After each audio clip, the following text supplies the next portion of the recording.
Il existe un mot discret mais puissant, un mot qui nous protège, mais qui peut aussi nous enfermer.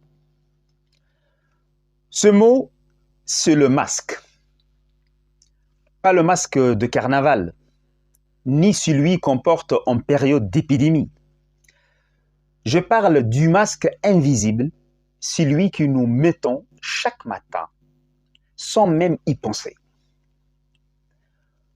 Le psychanalyste Carl Gustav Jung l'a nommé la persona. La persona, c'est notre costume pour le grand théâtre de la vie. Elle n'est pas un mensonge, elle est un rôle. Et ce rôle a 3 fonctions essentielles. D'abord, elle protège, car notre monde intérieur est fragile, tout ne peut pas être exposé au regard.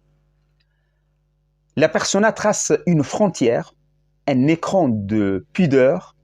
Elle dit « Voici ce que tu peux voir de moi, mais pas davantage ». Ensuite, elle adapte, car nous ne sommes pas les mêmes selon les situations. Avec un patron, un ami ou un enfant qui pleure, notre voix, nos gestes, nos mots changent. Enfin, elle relie. Elle donne aux autres une façade lisible, une interface, comme une carte de visite vivante.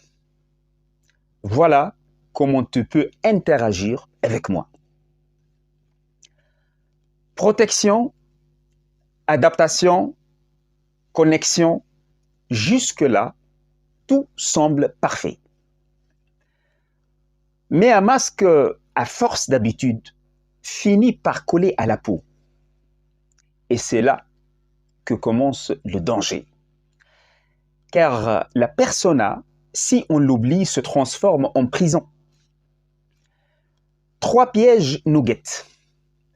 Le premier, c'est l'illusion, se confondre avec son rôle. Croire que le costume, c'est nous.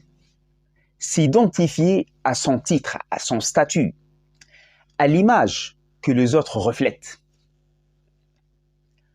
Le deuxième, c'est la perte. Perte de soi. À force de jouer, on oublie ses goûts, ses élans, ses fragilités. La voix intérieure devient un murmure, puis un silence. Le troisième,